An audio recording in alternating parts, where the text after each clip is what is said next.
Who knew that your intuition, your ancestral wounds might be impacting how you're performing and how you're motivated in the business world and throughout your life? This was a fascinating conversation with Vanessa. I can't wait for you guys to listen to it. Welcome back, everyone. Welcome back to another episode of Superwoman Wellness, where, I'm just trying to keep us all superpowered.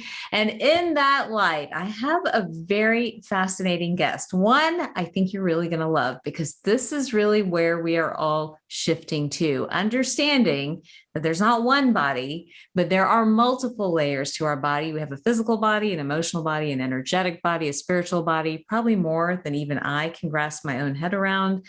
But it's important in healing to address them all. So joining me today, and I'm going to mess up this name, but it's Vanessa Codorniu, an acclaimed bilingual Latino well-being activist and teacher of clinical hypnosis, intuition for business, and international healing practices, with over 20 years of experience and more than 12,000 sessions. Her wellness expertise has been featured on Shape, iHeartRadio, Hola, Yahoo News, Travel Channel, Telemundo, Hip Latina. Oh my goodness. And she's the host of the Shift Network. Welcome to the show, Vanessa. Thrilled to have you here. Thank you, Dr. Tess. I'm so excited to be here and talk all things, positivity, brujanes, healing, wellness. Yeah, let's get into it. So, you talk a little bit about toxic positivity.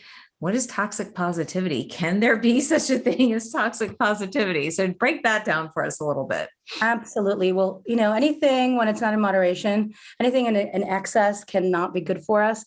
Toxic positivity is the belief that no matter how dire, how difficult a situation is, people should maintain this positive mindset, right? It's this good vibes only approach to life. Right. And while there are benefits to being an optimist, right, and engaging in positive thinking, toxic positivity rejects difficult emotions in favor of cheerful ones, and they're usually false and it's a facade, right? So it's really enforcing this positive outlook where we are denying our own emotions, we're denying other people their vast human experience and emotions, and in essence, we're actually harming ourselves.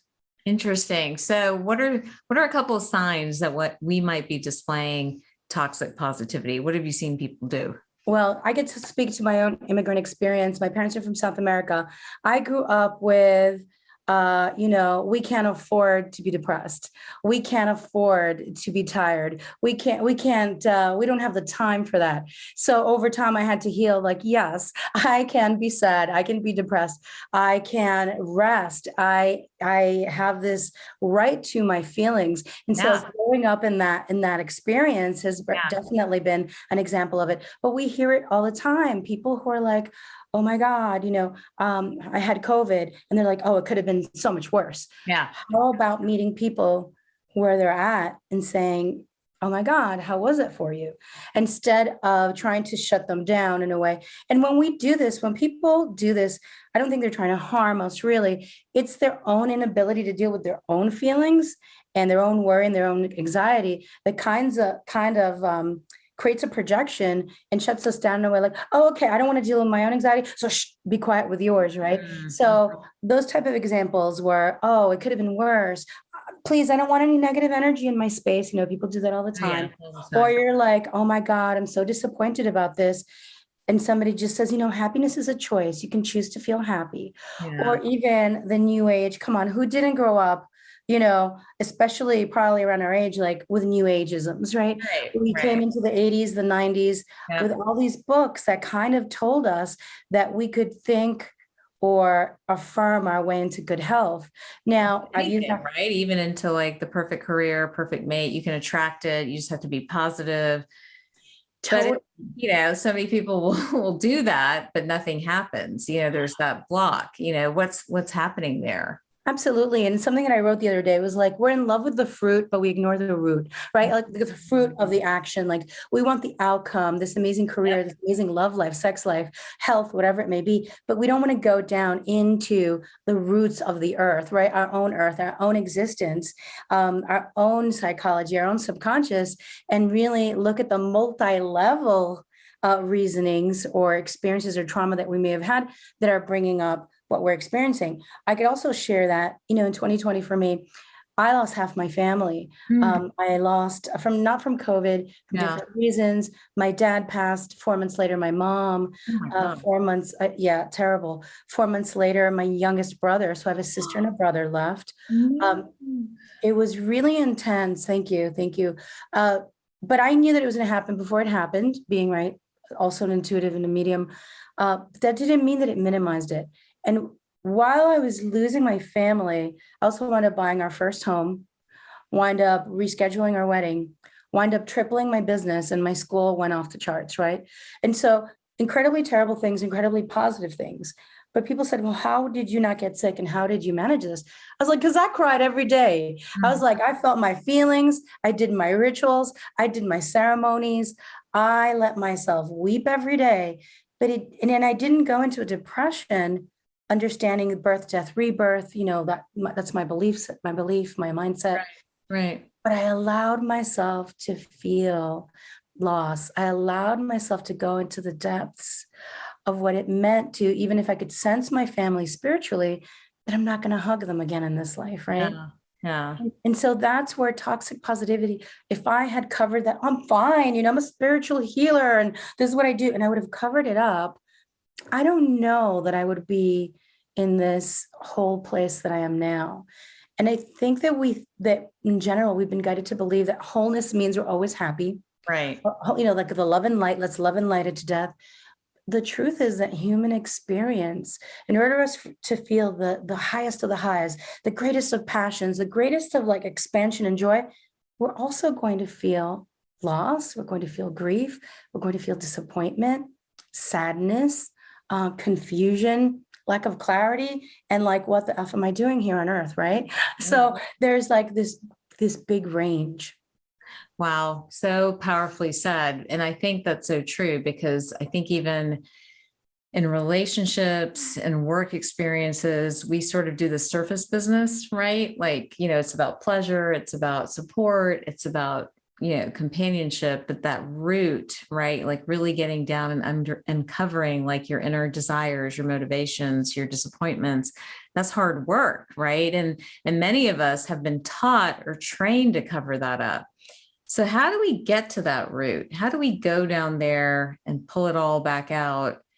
Know that we are experiencing both the negative emotions and the positive emotions, because that's what ultimately pushes us forward, correct?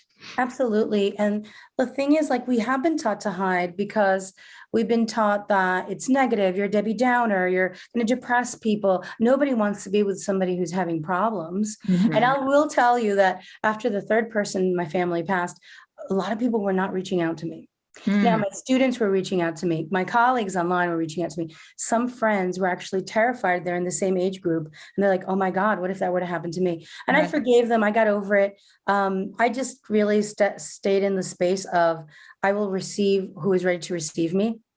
Right. And I will not. And my mom always taught me, like, don't look for what you're not getting. Yeah. Look at what you are receiving and what is present for you. Yeah. So one of the ways that I think we can, there's so many different ways, right? One of the ways, obviously, therapy, like get yourself some help, especially so many of us, we are the ones that hold our families together, right? Super women, we're out there, we're doing it. We're like everything for everyone. And then we need someone to be there for us during these times. So get thee to therapy, get thee to a healer, get into breath work. And if, that's not available at this time, get out a journal, sit down, pour out your heart, let it all out. Come back to those basics that in the past, maybe you've dabbled in, or maybe you've gone to before. Nature for me, especially being a bruja, is like a very big thing. Going out into nature, feeling the energy of a warm fire, writing out my pain and my sadness and throwing it into the flames. These can seem, maybe funny when we're not going through it, but when we're in that moment, it's a symbolic act that's carrying energy and allowing us to release. The important thing is to move the energy through our body. So even dancing, joining an ecstatic dance group, going to church, going to temple, if that's your thing, chanting, there's so many choices, tuning, sound healing. I love that though, but move the emotion out of the body, because when you flip to the doctor brain, like we know that this emotional body, when it's injured, does affect the physical body, right? If it stays there, if it lives there. So you do want to do the work of processing those emotions and moving them through. Do you think the high rates of anxiety and depression that we're currently seeing are because we are afraid to process the hard stuff? Yeah, I think that's part of it. And I think that, I mean, this is a whole other conversation, but Different we've been episode. so lied to. Listen, we've been so lied to, and media and government and politics and religion. We're literally seeing like the crumbling, all of that. Right. And and wherever you stand on that, that we're all questioning like, what is real? Who am I in all this? Who do I want to be? And a lot of my clients over the last 20 years have always said, like, I've done everything right. I've got the degrees. I married the right person. I have the whatever children. I've done this. I'm a good person. I'm part of the community and I'm not happy. Yeah. And that's where I think toxic positivity could have come in. Well, I'm just going to play this role, or I'm going to do what I've been told will save me. Right. Yeah. Or the 1+1 that means I will thrive in society. And I don't blame us, because we are taught to survive. We need to figure out the game, consciously or unconsciously, and figure out, how do we survive in this world, right? And it can be unconscious. It could be like, oh, you get good grades, so then you get a good job, and then you do this, and then you're respected, and then you have abundance, and then you can meet a better mate. I mean, there's all these, benchmarks. Yeah. Right. And then it's like, maybe we've lied to ourselves throughout the way. And I find that a lot of people, especially nearing midlife, but now with the pandemic, a lot of people are going through this younger. Like I'm seeing 20 and 30-year-olds like, oh my God, I don't want to get on this, track. I don't want to even do the track. They're dropping out of school. They're dropping out of corporate jobs. Yeah. I think we're questioning the nature of our reality, redefining what success is, redefining what wellness is. And we had the time to unpack ancestral trauma. Right. And we know that now science has also picked up on that, that it affects the DNA in terms of anxiety, in terms of other experiences. There are several people who've called me for hypnosis, and they're like, Vanessa, I don't know why, but between 2 and 3 in the morning, almost every other day, I get up and I have to check on my children. Now, this woman who is Jewish, and I said to her, pardon me if I ask, did you lose any family during the Holocaust? They're like, absolutely. Did they break in the night? And they're like, they started weeping, and I'm like, it can be an energetic pattern, whether it's unconscious, conscious of, let me check in that they're okay. And then how do we unpack that? And then we come from so many different cultures, right, around the world, and religious and practices and paths, that taking the time to unpack that is really important. And not just the pain, right? Because we talk a lot about ancestral trauma, but there's ancestral gifts too. Yeah, absolutely. So how do we get to understanding ancestral trauma, like uncovering that? Is there a methodology to that? Is it hypnosis? Is that the best way to go about it? Or what's the best way to understand that? I love that question. And I think that there's so many, and, we could start real basic, pull out your journal, right? Because I love hypnosis. I've been doing hypnosis over 20 years. I also love ceremony, and I love ritual. But just pull out that journal and focus in on something that's been, let's see, it's sometimes business owners, they call me and they're like, I'm afraid to charge more. When you have this gift, I think that spirit gives me the gift, or the universe, or it's a God-given gift, I'm afraid to charge. And start unpacking, who said it first? How did it get passed down? Was it linked to a religion? Was there someone in your family who was a curandera, right? A healer, a medicine woman, or a healer in your tradition? Were they told not to charge by the church, or et cetera? That's just one example. Someone else who calls me and goes, oh, well, all the women in my family get left. I get a lot of that. We're all single. We all raise our children, because men are afraid of strong women. Right. That whole thing, right? And I'm like, well, some are, but not all, right? Right. And then I start asking, how many generations back? Like 4 or 5 sometimes. And it's going down here. What's going on there? So when I did that, I did one of those types of hypnosis. It's different for everyone. For one person, it turned out that their great grandmother, I think it was like 3rd or 4th, was really angry when their settlement was attacked, or their tribe was attacked, because the husband didn't kill the people who came in to attack them. And from then on, she's like, men are weak. We have to do it on our own. And she left him because they took her kids, right? But he was trying to be kind and trying not to create violence. So it was also forgiving the self-judgment, the pain, the loss, also seeing it from the eyes of maybe the men in the family. Sometimes people leave because of systemic racism, systemic poverty. There's so many different reasons, right? And so when we can unpack that and start to understand that it's not personal, that it's something that's been passed on and we've just adopted it, right? And adapted this behavior without really knowing why, just because we've been told, well, the women in our family, if you're a strong woman, you're not going to have that. And then everybody just, it's like on their t-shirt, right? Strong women do not have partners. Right. And then they shift and then they write me, they're like, I'm engaged, I'm married, this person's amazing, I can be my full, powerful self. So there is hope, there's change. But you could start the most simplest way, just the most simple is get that journal out, take some time, or sit around some family members. Yeah. And without judgment or criticism or attack, like, well, it's your fault, none of that. Yeah. You want to just say, so, what was your experience like? Like I can share real quick. In my family, most of the women were not really, they didn't get to really express themselves creatively or artistically too much. My grandmother in Argentina, born in Spain, moved to Argentina. She was a talented performer, and at 18, 19 was invited to the largest theater in town, Teatro Colón. And my grandfather's like, we're getting married. You can't really do that. It's for ladies of the night. Like you can't really do it. Right. And years later, I was like 19 at the time, so it was years ago. He was alive. I was like, Grandpa, what advice do you give me when I seek out my partner? And what do you regret? And he told me, and this is, 30 years ago, right? He said to me, Vanessa, your abuela's never been the same. Since I told her not to go to the theater and do the work, she went into this, she closed off. She was never quite the same. And I regretted it. It was the 30s, he said. And I just wish I could go back in time and be like, who cares? Just do it, right? Because I just loved her. But it was this pressure from society of what people will say, right? What will people say? What will people think? And he said, and so for you, I see how creative you are and you do things your own way. You need someone who's going to support you in that. Yeah. And that stayed with me, Yeah. And so now I do improv as a hobby. It's recent. Oh, cool. Yeah. It's so good, right? Because my work is very serious. And I've gotten on that stage many a time and just thought of my grandma. And think about it, like late 40s, almost 50, who of our great grandmothers was probably running on a stage at that time, on the weekend, and real low key, it's not a big deal with tickets and high price ticket sales or anything. You're just getting up, joking around with people, then coming off the stage and having And so I feel like I honor them that way. And so there's such little things we can do that just build up and create great energy. And I love that. Well, you refer to yourself as the biz bruja. Can you explain that to us? What's a bruja? What's a biz bruja? Break it down for us. Thank you so much. I love that question. So bruja is a Spanish word for witch. And, when we were colonized throughout the world, and when patriarchy, took a whole other level through colonization, oppression, and also religion being placed upon all of us in different ways.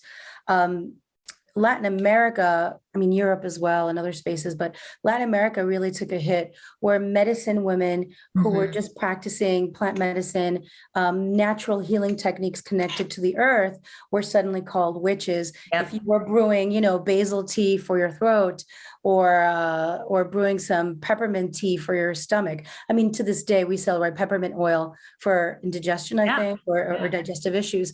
And so it was just this old folks' wisdom that actually had some validity. And so I decided to reclaim Bruja in 2019, because I was the urban priestess for 17 years in New York City.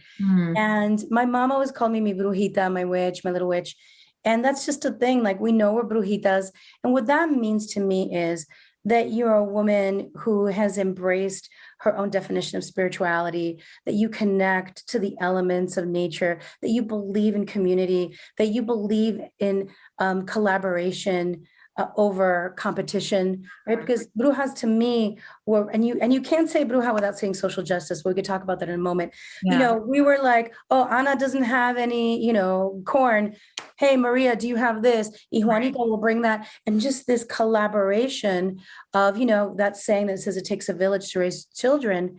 Well, that's kind of the way it is in our countries, right? I don't know about in yours, but back in my country, you'd always see mothers and women cooking, and there's a lot of children around and everybody is checking them out. And so Bruja for me was a big reclamation of my South American ancestry, my roots, my indigenous roots as well. And just what I grew up with, I grew up getting cleansings every month. It's called a limpia with an egg. And brujeria and bruja is very much linked to mixing indigenous wisdom with Catholicism. So what happened is we hid it under the Catholic guise. Gotcha. So even though we're saying in Our Father and a Hail Mary, and we got the Christ, crucifix there, we're still calling on the ancient animal spirits, etc. And that's espiritismo, where you're working with spirits. You have curanderismo, working with nature and medicine of the earth, plant medicine. You have santeria, which is working with the saints, and it's more Afrocentric. And there's many more. And so for me, I grew up with an altar. In fact, across from where we're speaking is the photos and many different artifacts that represent like the lineages of my family. I've had that like since I'm 21, since I moved out. And I grew up, lighting a candle, telling stories about my family. And so I reclaimed it because it was time. And a business bruja is somebody who helps people heal their ancestral curses, challenges, patterns, to tap into their intuition, their ancestral power, so they could thrive in their business. I really believe that, not everybody's meant to have a business, right? Not everybody wants to. I particularly didn't want to, by the way. I was just a healer, okay? Yeah. In my own way. And I was like, into it as well. I was like, what just happened? Right? You're just like, what is happening? And next thing you know, but having a business is also a deep invitation and initiation into our own spiritual path, right? Yeah, you face your strengths and your weaknesses, right? Like your vulnerabilities and your, things that can shine, and the wounds of your childhood, and I don't know about ancestral wounds, I haven't gone that far, but the wounds of your childhood replay themselves in the business setting. It's very interesting, so. Absolutely. So it's been such a huge teacher. And so that's what a business bruja is, the biz bruja. And, my guides were like saying it in 2019. I'm like, I don't know. But I went with it, and it's been really incredible to witness. Wow. And I wanted to add something else, even though I've been doing, I grew up in this work. I recently discovered, I didn't know where my indigenous part of my family was from. I figured they were from Argentina, but through 23andMe, I found out they were actually from Peru. And I was born there, but when people asked, I was like, well, my parents are from Argentina. I was kind of born there. I never claimed it. But then I found out they're actually from there. So I just completed a whole year of training with the Inca Medicine School and Maestro Apaza. So that's like been really, really wonderful. And people were like, why are you doing that? You already sat in Sweat Lodge 18 years with Beverly Little Thunder, and you did this. And I'm like, it's a South American connection that I still needed, obviously. Yeah. Well, Peru is the home of natural medicine, shamanism, right? There's a lot of that in Peru as well, and spirit and all that other stuff. So that's fascinating. How are you able to help clients? Like, how are you working with clients? You have the business intuition, you've got hypnosis, you've got like all these different tools. How do you bring those together for a client? Well, thank you for that question. So the School of the Healing Artes, which supports next gen of BIPOC and Latinx healers, has all the trainings, right? All the certifications. And then the way that I work with clients is someone shows up, they're like, I've done the therapy, I've done the coaching, I'm still blocked, I'm doing the green juice, I'm doing I just don't know what's going on. And I will probably start with an Akashic record reading, right? So we open the records, listen to their guides, and, information comes out that's very specific to their lineage, to their life, to their story. And from there, if they decide to do coaching, we work together for about 4 months, and we move organically through what they're needing. So we're going to flow through the psychic reading. Then we're going to do ancestral hypnosis healing. We're going to actually look at their business. I'm also an astrologer, so we look at the astrology of their natal chart, right? So it's a combination of all the gifts, right, that I've been developing over time. And then good old-fashioned coaching and practical steps. Because, I'm not into metaphysical, like, I don't know. I don't like the metaphysical blah, blah, like it has to serve us now, right? Exactly. It's like, it has to be really rooted and grounded in present moment. I don't think spirit really wants us to sit around and just like, shoot the shit. It's like, let's put roots to this. Let's grow, let's blossom, let's thrive on earth. And then let's keep creating more great waves and more great healing for this planet. So that's part of the way that I work. So it's a whole journey. It's different for everyone, but I can say that the people who've gone through it tend to come in and they're like, my business, right? It's all about my business. And then they're like, oh my God, my grandmother, my love, my sexuality, my soul. I've been lying to myself. And then they go through this big change where I'm like, let's put the business aside for a minute. Yeah. She's there, he's there, it's there. Let's focus on you. And when we focus on that, then we return. And I think that a lot of people feel like their business is them. And I just would like to invite everybody to think that it's a separate thing. Yeah. Right? Yeah. And there's a fear, like when we rest, I know I've had it, when we take time off from our businesses, that they're going to die or something's going to happen to them, right? Like, trust me, I took 3 weeks off this year and I was like, keep your hands off the keyboard, Vanessa, step away from the Zoom, And it actually created more good juju, more good vibes, more interest, like, what's she up to? Yeah. What's happening? And some things kept flowing, right? But they were downloadables, but the others, like, we also need that rest. And so I encourage us not to oh, it's my child, it's my being. And even our children are not our children, right? Right. So. Fascinating. I love this. Well, you mentioned 5 steps, and maybe we can leave with some practical advice here. 5 steps to finding your independence from your family's beliefs: money, sex, marriage, having children, and more. Give us those 5 steps. Ooh, those 5 steps. So first, sit down, take a breath, allow yourself to connect to your own self and really feel into what are your actual real beliefs? Like what do you really believe aside from your family, and what is really true for you? 2, invite yourself not to take things personally. Like, they're going to repeat what they've been told. They thought they were doing the best they could. It's really not as personal as it feels. It does feel personal, right? But just allow yourself to be like, well, it's not personal, though it feels like this. 3, that we're allowed to disagree. We can love people and not have to agree with them. We also don't have to go into battle with them. We also don't have to convince anyone of anything. We don't have to convince people of our beliefs. We think that we'll feel better if someone agrees with us. Maybe, maybe not. I don't know, because I don't spend a lot of energy trying to get people to agree with me. I just kind of flow. And then people are like, hey, I really like what you're doing. Can you share it with me? So I don't know where we are now. I think we're on 3. I think you're on 4. Okay, 4. Yeah, so. And get around some good support. I'll talk about therapy again. Get a healer, get a book club, get a group where people are like-minded on a similar journey, where you won't feel like the odd person out who has a different belief system or a different way of looking at things. And again, don't waste your time like hot air with people who they're just not going to see it. Right. And 5th, I would say, ground yourself into something practical that brings you joy. It could be dancing, it could be weaving, it could be singing, chanting, riding your bike, whatever it is. Healing doesn't happen from like the neck up, right? It's not only a mental thing or just in the heart where it's all emotional. It's a fully embodied process where, getting back to what we said earlier, we're going to move it through. So make sure that you're coming back into your body, do that yoga, do that running, that walking, that swimming, that dancing, whatever it may be that allows you to feel good within yourself. And I hope that serves. Yeah. Oh my gosh. I love that. All right. Last question. And then I promise I'll let you go. What's your superpower? Ooh, my superpower. I feel like there's so many, but let me go into one of them. I think that I have the power to be firmly rooted in the gifts of where I come from, and then have enough clarity and openness to hold space for others to find themselves. That's an amazing superpower. I love that.